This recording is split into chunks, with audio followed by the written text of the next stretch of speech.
Hello नमस्ते students, कैसे हैं आप लोग। आज के वीडियो में मैं डिस्कस करूंगी टॉपिक दैट इज ग्लूकोमा, जो कि हमारी फार्माकोलॉजी का ड्रग्स एक्टिंग ऑन आई में का एक टॉपिक है। एंड इस टॉपिक को मैं दो पार्ट में बनाऊंगी। एक पार्ट में मैं डिस्कस करूंगी ग्लूकोमा क्यों अराइज होता है, एंड एक पार्ट में मैं डिस्कस करूंगी कितने टाइप्स के होते हैं एंड कौन कौन सी ड्रग्स है जो ग्लूकोमा में यूज होती है, राइट। सो आज के वीडियो में हम सिर्फ डिस्कस करेंगे क्यों होता है ग्लूकोमा, कॉजेस क्या है ग्लूकोमा के, एंड ग्लूकोमा होता क्या है।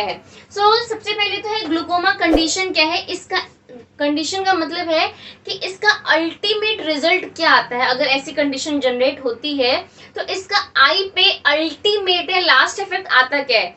ग्लूकोमा एक ऐसी कंडीशन है जिसमें अगर किसी पर्सन को ग्लूकोमा हो जाएगा तो या तो उस पर्सन की जो विजन है ना वो लॉस हो सकती है। ये एक लास्ट आप बोल सकते हैं कि स्टेज है, या आप बोल सकते हैं ये कॉन्सिक्वेंसेस है जिसमें ग्लूकोमा हो जाता है। कंडीशन है जिसमें उस पर्सन की विजन जो है या देखने की जो क्षमता है वो लॉस हो सकती है, या तो शॉर्ट ड्यूरेशन में ही लॉस हो सकती है, या फिर धीरे धीरे अगर ग्लूकोमा अगर किसी को होगा तो एक लॉन्ग ड्यूरेशन पे आने के बाद उस पर्सन की जो विजन है वो लॉस हो सकती है, राइट। सो ग्लूकोमा एक it is eye condition that can lead to blindness, यानी पर्सन अंधा भी हो सकता है due to increased pressure in the eye. अब यहाँ पे एक नया टर्म आया, increased pressure in the eye. Eye के अंदर लगने वाला जो प्रेशर है वो इंक्रीज हो जाएगा, जिसकी वजह से पर्सन में ब्लाइंडनेस आ जाएगी, एंड उसी कंडीशन को हम बोलते हैं ग्लूकोमा। अब ग्लूकोमा को समझने से पहले हम ये समझेंगे कि हमारी जो आई है ना वो किस तरीके से काम करती है, राइट। अब यहाँ पे अगर आप लोगों को स्ट्रक्चर क्लियर दिख रहा है ना, तो ये जो सेक्शन है इसको हम बोलते हैं आउटर आई, एंड ये वाला जो सेक्शन है इसको हम बोलते हैं मिडल आई, ठीक है, या आप बोल सकते हैं कि इनर आई। हमारी आई में तीन लेयर होती हैं, राइट। सबसे पहली आउटर लेयर होती है जो कि व्हाइट कलर की है, ठीक है। दूसरी हमारी होती है मिडल लेयर, एंड तीसरी होती है हमारी इनर लेयर। ये हमारी जो आई है वो तीन लेयर से मिलकर के बनी है। जो आउटर लेयर है वो व्हाइट कलर की, जैसे हमको आई हमारी व्हाइट कलर की दिख रही है ना, तो it is due to the outer layer की। जो हमारी आउटर लेयर है वो व्हाइट कलर की है, इसीलिए हमारी जो आई का ये वाला सेक्शन है ना अदर देन कॉर्निया हमें व्हाइट दिखाई देता है, ठीक है ना, क्योंकि फाइब्रस लेयर है, फाइबर्स है इसमें, फाइब्रस थ्रेड्स हैं। मिडल लेयर में आती है हमारी ब्लड वेसल्स, यानी कि जितने भी ब्लड वेसल्स हमारी आईज में जा रही है ना वो सारी हमारी मिडल लेयर को बनाए, यानी कि अगर ऊपर व्हाइट लेयर अगर हटा दी जाए तो उसका मिडल लेयर जो आएगी उसमें ढेर सारी ब्लड वेसल्स होंगी, ठीक है। एंड फिर आती है इनर लेयर जिसमें कि हमारी नर्व्स पाई जाती हैं, ऑप्टिक नर्व जो है उसको हम बोलते हैं, that is called inner layer. अब इस इनर लेयर में इंटरनल की तरफ एक लिक्विड भरा होता है जिसको हम बोलते हैं विट्रस ह्यूमर। क्या बोलते हैं? विट्रस ह्यूमर, ठीक है ना। अब ये विट्रस ह्यूमर ये हमारी आई को एक शेप देगा। अब देखो, मान लीजिए कोई बलून है तो उसके अंदर आप जितना पानी डालेंगे या जितना पानी भरेंगे तो उस बलून का शेप जो है वो चेंज होता जाएगा।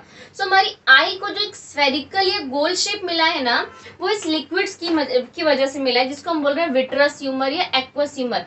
ये जो लिक्विड्स है ना इन आई की वॉल पे बाहर की तरफ से प्रेशर लगाएंगे। मान लीजिए यहाँ पे पूरा ये विट्रस ह्यूमर एक जेली लाइक वाटर होगा, एंड ये जेली लाइक सब्सटेंस हमारी आई की जो आउटर लेयर्स है ना उन पे थोड़ा थोड़ा प्रेशर डालता है। तो प्रेशर जब बाहर की तरफ लगता है इसलिए जो आई का स्ट्रक्चर है ना वो एक स्फेरिकल या एक गोल शेप है, क्योंकि जो अंदर से वाटर के प्रेजेंस में या जो जेली या लिक्विड जो सब्सटेंस है वो बाहर की तरफ जब प्रेशर लगाए तो आई जो एक स्फेरिकल शेप में कन्वर्ट हो जाती है। तो जो आई हमारी एक स्फेरिकल शेप में जो गोल शेप में है that is due to the vitreous humour. अच्छा, ये वाला जो सेक्शन है ये वो सेक्शन है जो हमारी आई ऑर्बिट में फिट है। ये सेक्शन हमको नहीं दिखाई देगा, हमें जो सेक्शन दिखाई देता है हम उसकी बात करते हैं। ये वाला जो सेक्शन है ना इतना, ये हमको सिर्फ दिखाई देता है, एंड इसी को हम बोलते हैं आउटर ईयर, आउटर आई। अब इसमें हम थोड़ी सी चीजें डिस्कस करेंगे, हमारे थोड़ा ज्यादा काम की है। तो सबसे पहले मैं डिस्कस करूंगी ये जो ग्रीन कलर का आपको दिख रहा है इसको बोलते हैं लेंस, यानी कि वो लेंस जो दूर की चीजों को देख सकता है, पास की चीजों को देख सकता है। जैसे आप हम चश्मे में लेंस लगाते हैं ना कि अगर मान लीजिए हमें दूर का नहीं दिखाई दे रहा है तो हम लेंस लगा करके दूर की चीजों को देखेंगे। अगर हमें पास की चीजें नहीं दिख रही हैं तो अपने चश्मे का लेंस चेंज करवा करके एंड पास की चीजें हमें देखनी इजी हो जाएंगी। सेम उसी तरीके से हमारी आई में भी एक लेंस लगा रहता है जो कि दूर के ऑब्जेक्ट्स को देखने में हेल्प करेगा, पास के ऑब्जेक्ट्स को देखने में हेल्प करेगा। अब इस लेंस को, भाई लेंस है तो इधर उधर ना दौड़े, इसलिए उसको एक होल्ड करके रखा गया है कि भाई पकड़ के रखेंगे कि ये जो लेंस है इधर उधर ना हो। तो इस लेंस को पकड़ने का काम एक मसल्स करती हैं। ये यहाँ पे ब्लू कलर का जो दिख रहा है आपको, इन मसल्स का इस मसल्स का नाम होता है सीलियरी बॉडी। ये सीलियरी बॉडी इस मसल्स को होल्ड करके रखती हैं ताकि ये जो लेंस है, ये आप बोल सकते, ये जो सीलियरी बॉडी है यही इस लेंस को होल्ड करके रखेंगी ताकि ये जो लेंस है ये इधर उधर ना हो एंड अपनी पोजीशन पे ही अकोमोडेट हो जाए। अगर दूर का ऑब्जेक्ट देखना है तो दूर देखने लगे, पास का ऑब्जेक्ट देखना है तो पास देखने लगे। तो ये जो सीलियरी बॉडी है ये लेंस के ये अकोमोडेशन को भी इफेक्ट करती है, ठीक है ना। फिर आता है आगे जो आपको ये रेड कलर का सेक्शन दिखाई दे रहा है, इसको हम बोलते हैं आइरिस। ये हमारी आई का वो पार्ट होता है जो कलरफुल होगा। जैसे अगर किसी की आई ब्राउन है तो उसकी आइरिस ब्राउन होगी, अगर किसी की आईज ब्लैक है तो उसकी आइरिस ब्लैक है। ये जो सेक्शन है ना, ये आप बोल सकते हैं लेंस के ऊपर वाला, इस सेक्शन की वजह से ही आईज का कलर जो है वो चेंज होता है। आइरिस का कलर चेंज हो सकता है, लेकिन मिडल में जो यहाँ पे ब्लैक कलर का सेक्शन दिखाई देता है ना, वो सब में कॉमन होता है। वो जो छोटा सा प्यूपिल का साइज होता है वो सब में कॉमन होगा। एंड इसको ऊपर से जो आइरिस है, किसी में ग्रीन होगी, किसी में आप बोल सकते हैं कि ब्लू होंगी, किसी में ब्लैक होंगी, किसी में ब्राउन होंगी। सो इस तरीके से जो आइरिस का कलर है वो चेंज होता रहता है, ठीक है। सो हमने पढ़ा ciliary body, and ciliary body क्या करेगी, लेंस को होल्ड करके रखने का काम करती है, उसको पकड़ के रखने का काम करती है। एंड इसके जस्ट ऊपर होती है हमारी आइरिस, एंड इसके आगे जो ये थोड़ा सा सेक्शन हमारा आई का बाहर निकला हुआ रहता है ना, इस सेक्शन को हमने बोला कॉर्निया, ठीक है ना। इसके अलावा यहाँ पे बहुत ही इंपॉर्टेंट एक सेक्शन होता है जिसको हम बोलते हैं ट्रेबेकुलर मेशवर्क, जिसको हमने बोला ट्रेबेकुलर मेशवर्क,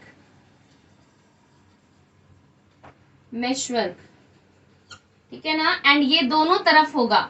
अब इसका रोल क्या है हमारे ग्लूकोमा में, देखिए होता क्या है जनरली कि ये जो हमारा लेंस है ना, इस तरीके से इसको होल्ड करके रख रही है यहाँ पे कौन, सीलियरी बॉडी। ये वाला, ये ब्लू कलर का जो सेक्शन दिखाई दे रहा है, ये इस लेंस को होल्ड करके रख रही है। लेकिन उसके साथ साथ ही ये जो सीलियरी बॉडी जो लेंस को होल्ड कर रही है, ये एक तरह का लिक्विड बनाती है जिसको हम बोलते हैं एक्वस ह्यूमर। तो सीलियरी बॉडी जो है हमारी, ये एक तरह का लिक्विड बनाएगी जिसको हमने बोला aqueous humour, aqueous humour.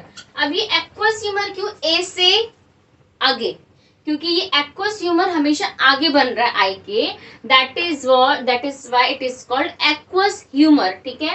And ये हमारा रिलीज हो रहा है आइरिस से, यहाँ पे जो लेंस को होल्ड कर रही है ना, वो ही ये सब्सटेंस बना रही है। एंड ये जो एक्वस ह्यूमर है ये यहाँ पे हमारी आइरिस को क्रॉस करते हुए, फिर आइरिस से होते हुए ये हमारी यहाँ पे ट्रेबेकुलर मेशवर्क में ये जो लिक्विड है वो डंप आउट हो जा रहा है। मैं फिर से समझाती हूँ, देखिए सिंपल बात ये है कि ये जो हमारा लेंस है इसको होल्ड करके रखा है सीलियरी मसल्स ने, ठीक है। अब ये सीलियरी मसल्स एक तरह का लिक्विड निकालती हैं जिसको हमने बोला एक्वस ह्यूमर। अब ये एक लिक्विड है तो जाहिर सी बात है ये मूव करेगा, तो यहाँ सीलियरी बॉडी से ये जो लिक्विड है ये मूव करके निकल के बाहर आता है। एंड यहाँ पे ये जो हमारी ये क्या है, ये हमारी आइरिस है। आइरिस को फर्दर से कंट्रोल करते हुए या आप बोल सकते हैं पार करते हुए यहाँ पे ट्रेबेकुलर मेशवर्क है, उसमें जाकर के वो जो लिक्विड है वो डंप आउट हो जाता है। मतलब निकला कहाँ से, यहाँ से सीलियरी बॉडी से, एंड फिर फ्लो होकर के कहाँ जाएगा, यहाँ पे ट्रेबेकुलर मेशवर्क में। मैं यहाँ पे अगर आपको इमेज दिख रही हो तो उसमें आपको साफ साफ देखने को मिलेगा कि जो एक्वस ह्यूमर है, जो जेली लाइक सब्सटेंस है, वो रिलीज होता है हमारी सीलियरी बॉडी से जो कि लेंस को होल्ड करके रखती हैं। एंड देन यहाँ से ये फ्लोट होकर के आइरिस के आगे से होते हुए ये फिर ट्रेबेकुलर मेशवर्क में ये फ्लूइड जो है वो डंप हो जाता है। सो ये कॉन्टिन्यूअस चलता रहता है। एंड ये ट्रेबेकुलर मेशवर्क से वो जो लिक्विड है वो हमारी वीन्स में जाके ऐड हो जाएगा, इसमें वेस्ट ब्लड होता है। तो ये भी हमारी एक तरह से हमारे वेस्ट ब्लड हुआ, या आप बोल सकते हैं वेस्ट फ्लूइड हुआ। तो मान लीजिए कि इस तरीके से है, ये आइरिस है, ठीक है, ये हमारा ये लेंस है, ये कुछ इस तरीके से ये लेंस है। तो अब ये जो फ्लूइड है ना एक्वस ह्यूमर, इस आइरिस को क्रॉस करते हुए एंड वापस से स्कैनिक ट्रेबिकुलर मेशवर्क में डंप आउट हो जाएगा। ठीक है, तो अब प्रॉब्लम कहाँ से आ रही है, प्रॉब्लम क्या है? अब ग्लूकोमा में जनरली क्या होगा कि, और हाँ, अब इसमें कॉज क्या है कि अगर जब ये ट्रेबिकुलर मेशवर्क में यहाँ पे एक कैनाल लगी हुई है छोटी सी, इस ट्रेबिकुलर मेशवर्क में वो फ्लूइड जाके डंप हो जाएगा एंड हमारे वीनस के ब्लड में मिल जाएगा एंड देन फिर से ciliary body fresh aqueous humour बनाएगी एंड वो एक्वस ह्यूमर फिर से सीलियरी बॉडी के आगे क्रॉस होते हुए और ट्रेबिकुलर मेशवर्क में जाएगा। तो ये एक साइकिल चलती रहती है। अब अगर मान लीजिए कि यहाँ पे ना ये दोनों रास्ते को मैं ब्लॉक कर दूं, इसका एक और एग्जांपल मैं समझाती हूँ। मान लीजिए कोई रिवर है ना, तो वो रिवर जहां से ओरिजिनेट हो रही है वहां से वो बह रही है एंड बहने के बाद वो जाकर कहीं सागर में जाकर के मिल जा रही है। ठीक है, तो एक बैलेंस हो रहा है कि ओरिजिन कहीं और से हुई एंड डंप कहीं वो जाकर के ओशन में या चली गई। लेकिन अगर उसको जाने के लिए बीच में रास्ता ना मिले, राइट, और उसको बीच में ही कहीं पे बांध बना दिया जाए तो क्या होगा? अब उसको जाने का रास्ता तो नहीं मिलेगा रिवर को, तो उसका प्रेशर वो उस डैम पे लगाना शुरू कर देगी। डैम की वॉल्स पे या जो बांध है उसकी वॉल्स पे प्रेशर लगाना वो रिवर शुरू कर देगी। ठीक है, उसमें बहुत ज्यादा प्रेशर रहेगा, तो एक प्रेशर हो सकता है इतना ज्यादा हो कि भाई डैम की वॉल को भी तोड़ दे। सेम वही फंडा है कि यहाँ जो सीलियरी बॉडी से जो लिक्विड निकल रहा है ना, उस लिक्विड का काम होता है कि जो आगे कॉर्निया वाला सेक्शन है ना, इसमें लिक्विड का सर्कुलेशन करते रहना एंड ये जो हमारा एक्वस ह्यूमर है ना, ये आगे कॉर्निया को ऑक्सीजन की सप्लाई देता है एंड CO2 को वहां से अपटेक करता है। जैसे जो आई के अंदर एक वाटर का प्रेशर जनरेट होना चाहिए ना, उसकी वॉल पे या आगे की वॉल पे, तो वो एक प्रेशर जनरेट होता है एंड इस प्रेशर को ही हम बोलते हैं इंट्रा ऑक्यूलर प्रेशर। ये एक प्रेशर को मेंटेन करेगा ये हमारा एक्वस ह्यूमर। इंट्रा मतलब इनसाइड, ऑक्यूलर मतलब आई के, ऑक्यूलर मतलब आई, ठीक है ना। इंट्रा ऑक्यूलर प्रेशर यानी कि आई के अंदर जो पूरा लिक्विड है ना, वो एक जो प्रेशर लगा रहा है, तो उसी को हम बोल रहे हैं इंट्रा ऑक्यूलर प्रेशर। ठीक है, एंड ये इंट्रा ऑक्यूलर प्रेशर हमारा जो एक्वस ह्यूमर है ये मेंटेन करता है। अब ग्लूकोमा में क्या होता है? अब मैंने आपको बोला कि मान लीजिए कोई रिवर है और आपने उसका रास्ता रोक दिया, तो जाहिर सी बात है कि उस रिवर का प्रेशर बढ़ जाएगा, वो कहीं से भी रास्ता खोज के या कोई भी चीज को डिस्ट्रॉय करना शुरू कर देगी। सेम वैसे ही कि जब ग्लूकोमा होता है ना, तो ये जो ट्रेबिकुलर मेशवर्क है, ठीक है, जो ओपनिंग्स हैं जिनसे एक्वस ह्यूमर रिलीज होकर के वापस से इसमें डंप हो रहा था, तो वो ट्रेबिकुलर मेशवर्क जो है वो क्लोज हो जाते हैं। ठीक है, इस कंडीशन में ग्लूकोमा में तो क्लोज होने की वजह से ये जो हमारा एक्वस ह्यूमर है ये कहाँ जाएगा भाई? उसको जगह मिल नहीं रही बाहर जाने के लिए, तो वो आइस के अंदर ही अपना प्रेशर जमाना शुरू कर देगा, उसका जो अमाउंट है वो बढ़ना शुरू हो जाएगा। तो एक्वस ह्यूमर के अमाउंट बहुत ज्यादा बढ़ने की वजह से जो कॉर्निया है वो हो सकता है कि आगे की तरफ आ जाए या हमारी जो कई सारी नर्व्स है वो डैमेज होने लगे। लेकिन सबसे इम्पोर्टेंट है कि अगर बहुत ज्यादा प्रेशर रहेगा तो वो प्रेशर इन ब्लड वेसल्स की एंड नर्व्स की एंडिंग पे इफेक्ट करेगा। यानी कि अगर एक्वस ह्यूमर को रास्ता नहीं मिला ट्रेबिकुलर मेशवर्क से बाहर जाने का या ब्लड में ड्रेन होने का, तो वो आगे की तरफ जो हमारा कॉर्निया का सेक्शन है वहीं पे वो एक्यूमुलेट होना शुरू हो जाएगा, क्योंकि बंद तो रहा है लेकिन ड्रेन आउट नहीं हो रहा है, तो एक्यूमुलेट होना शुरू हो जाएगा। इतना एक्यूमुलेट हो जाएगा कि यहाँ पे आई में प्रेशर बहुत ज्यादा बढ़ने लगेगा लिक्विड का। अब लिक्विड का प्रेशर अगर ज्यादा बढ़ेगा तो जाहिर सी बात है कि जो ऑप्टिक नर्व आपकी जा रही है ब्रेन को, वो ऑप्टिक नर्व जो है वो डैमेज हो जाएगी। ह्यूमर ड्रेन नहीं हुआ या ब्लड में नहीं मिला वेस्ट मटेरियल, तो फिर वो आई के पे लगने वाले प्रेशर को बढ़ा देगा एंड जिसकी वजह से अगर आई पे प्रेशर बढ़ेगा तो जो ऑप्टिक नर्व है ना, इस पे प्रेशर बढ़ने लगेगा।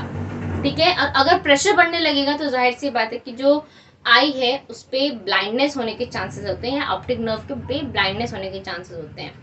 सो ये बेसिक कॉज है सिंपली हमारे ग्लूकोमा का, कि जो हमारी ट्रेबिकुलर मेशवर्क्स हैं वो हो सकता है क्लोज्ड हो जाती हैं, जिसकी वजह से एक्वस ह्यूमर जो है वो ड्रेन नहीं हो पाएगा ट्रेबिकुलर मेशवर्क में and inside the intraocular pressure बढ़ने लगे, यानी कि आइस के अंदर लगने वाला प्रेशर, आइस के अंदर आने वाला प्रेशर जो है वो इंक्रीज होने लगता है, जिसकी वजह से आप बोल सकते हैं कि बहुत ज़्यादा अगर प्रेशर बढ़ेगा तो जाहिर है आई की जो नर्व है उससे प्रेशर इंक्रीज होना शुरू हो जाएगा एंड जिसकी वजह से आई डैमेज भी हो सकती है। डिस्कस करूंगी कौन कौन से टाइप्स हैं ग्लूकोमा के एंड ड्रग्स कौन सी हैं हमारी ग्लूकोमा की, वो भी हम डिस्कस करेंगे। सो तब तक के लिए thank you so much for the watching and अगर चैनल को सब्सक्राइब नहीं किया है तो चैनल को सब्सक्राइब जरूर कर लीजिए।